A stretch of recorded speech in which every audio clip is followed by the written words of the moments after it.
उड़ीसा के पुरी और गुजरात के अहमदाबाद में भगवान जगन्नाथ की रथ यात्रा में शामिल होने के लिए दुनिया भर से बड़ी संख्या में श्रद्धालु पहुंचे हैं।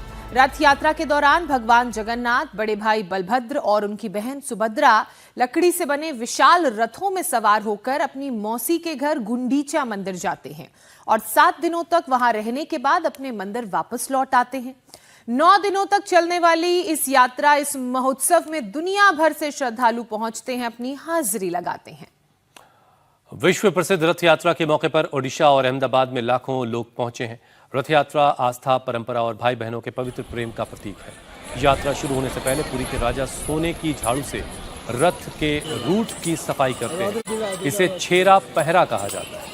पुरी में भगवान जगन्नाथ की रथ यात्रा की पूरी तैयारी हो चुकी है। देश और दुनिया से लाखों लोग पहुंच चुके हैं। हालांकि आज पुरी में रुक रुक कर बारिश हो रही है, लेकिन लोगों का जोश हाई है। सुबह जगन्नाथ मंदिर में मंगला आरती हुई। अभी भगवान के तीनों रथ की प्रतिष्ठा की प्रक्रिया चल रही है।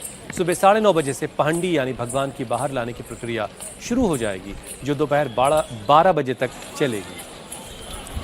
दोपहर 12 बजे तक जब ये प्रक्रिया संपन्न होगी, फिर 2 से 3 बजे के बीच गजपति राजा दिव्या सिंह देव रथों के सामने सोने की झाड़ू से रास्ता साफ करेंगे, जैसी परंपरा भी है, और शाम 4 बजे से रथ यात्रा शुरू की जाएगी।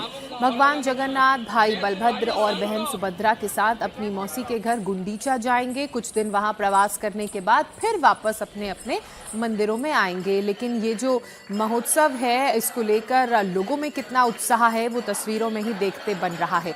तैयारियां सारी पूरी हो गई हैं। सुबह सुबह मंगला आरती हुई। गृह मंत्री अमित शाह भी गुजरात में मंदिर में पहुंचे, मंगला आरती में शामिल हुए।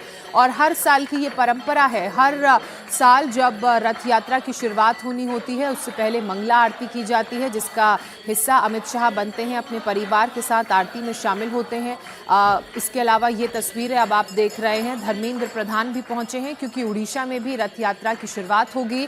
ऐसे में सिक्योरिटी टाइट है, व्यवस्थाएं पूरी हैं, और आपको तस्वीरों को देखकर समझ आ रहा होगा कि वहां बारिश भी हो रही है। बारिश के फिलहाल रुकी हुई है, लेकिन धरती गीली है। बारिश के बीच ये रथ यात्रा शाम को निकाली जाएगी।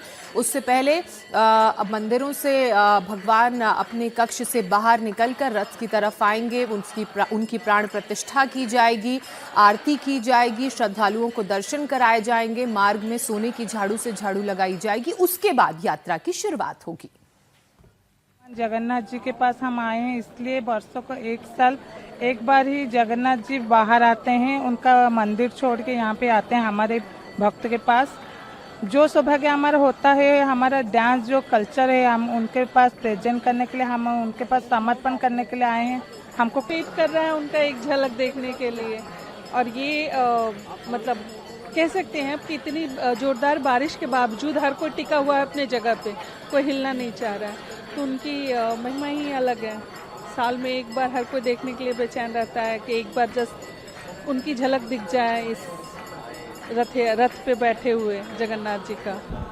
माहौल तो बहुत अच्छा बना हुआ है, भगवान की दिया है। इतनी बारिश में भी एकदम पब्लिक यहाँ से हटने का नाम नहीं ले रही। अभी भगवान का बहुत बेसब्री से सबको इंतजार है और सब खड़े हैं आराम से, भगवान आए और हम दर्शन करें।